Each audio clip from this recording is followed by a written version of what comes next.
In this video, I'm going to talk about some important tips and tricks that I think every new player should know before they get into the thick of Dragon's Dogma 2.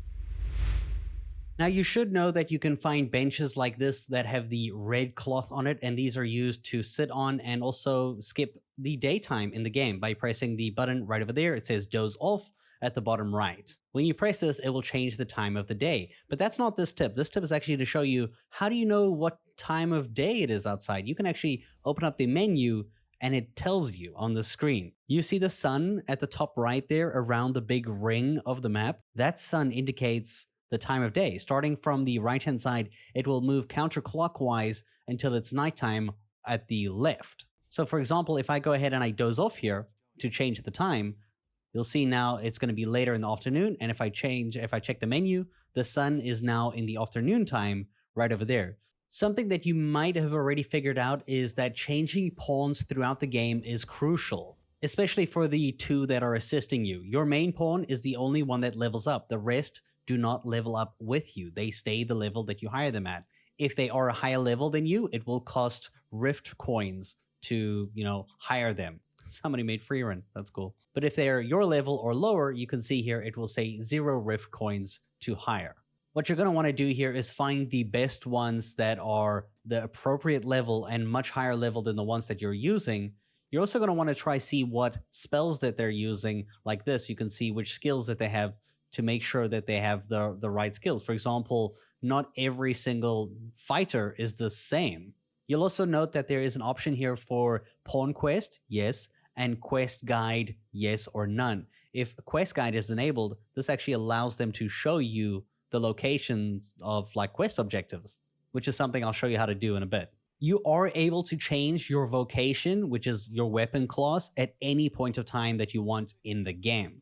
You can do this at most major cities, like for example at Vernworth. If we go right in here, we can actually go under the inn. You'll see there is a Vernworth Vocation Guild. Sometimes the inn leader actually can do the same job as well as the inn. They can do the vocations too, especially for the smaller towns. But for the one in Vernworth, it's just under the inn. So past the staircase, you'll see underneath here, you'll find this NPC over here. And you can go ahead and change your vocation, which will allow you to pay for and unlock different vocations, which you can swap into from this screen. You should note for the very first time you unlock one, it will actually give you the appropriate equipment like armor as well as a weapon so that you can try it out from rank 1. From this point, you can also change your weapon skills to unlock new skills for your character. You can add core skills as well as augments that can affect you no matter what vocation you're in.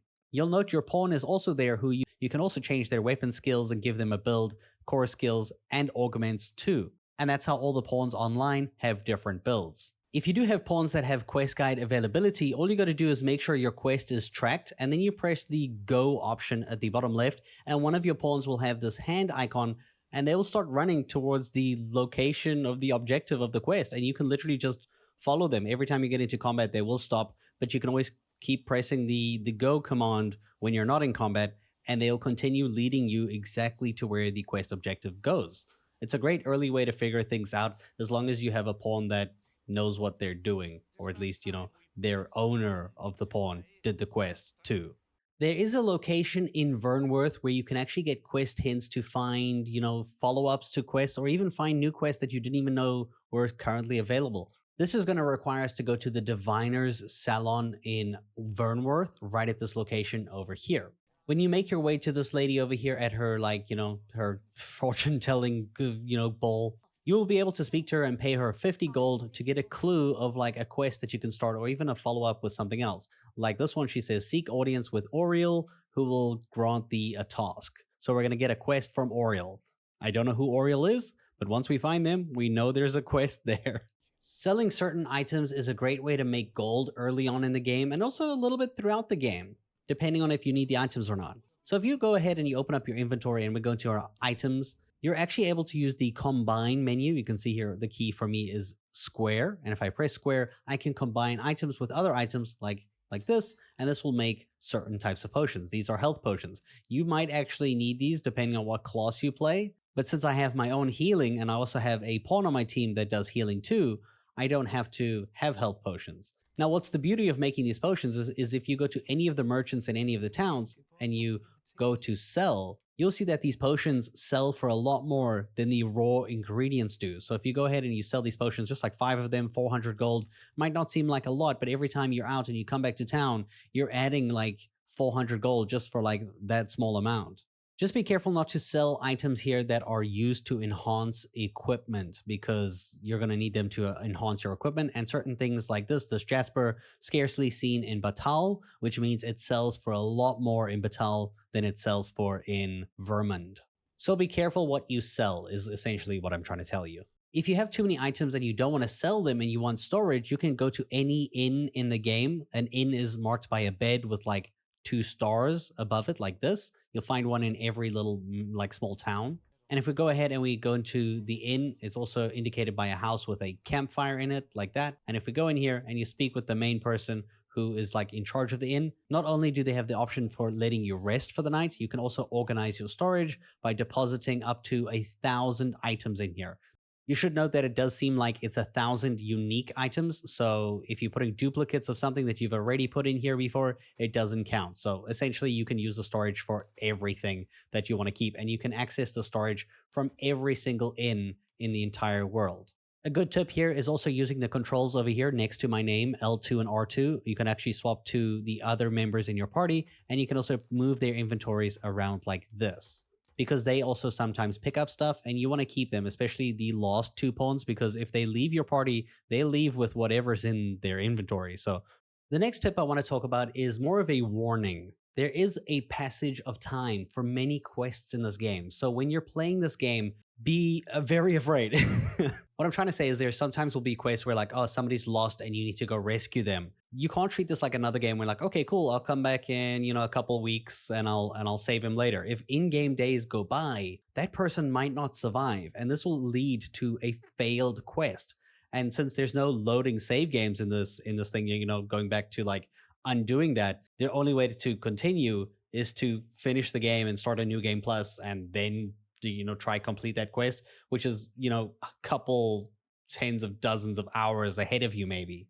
So when you do accept quests, make sure you read about what it is and whether it's something you need to do now or if it's something you can do later. If you go into the main menu and you go into your quests log over here, you'll see there are different like quest markers. You'll know something is time sensitive when it has an hourglass that is blinking on that hand icon that shows a 1. If there's an hourglass blinking on that, it means that it is very time sensitive, and that's something you should try finish now. So try to play the game with that in mind, because it is very easy to, skip past quests and like, oh, I'll just come back and do the side quest later. If you accept the quest and it's urgent, there is no later if you don't do it now. Another thing I should warn you about is the actual saving of the game. There's 2 ways to load a save in this game, which I'm sure you're already aware of. Now, the first save is your autosave that goes on, regularly as you're doing things. If you make a camp, you make random things, the game will save. But there's also one that says load from lost in rest. Now, if you haven't rested at an inn in a long time, this is very scary, because there's somebody who commented in one of my videos who hadn't rested at an inn since the beginning of the game, and they were all around like level 15, and they loaded from here. And if you play long enough that you get a new autosave, it overwrites your original save, which means he's now stuck at level 1 again.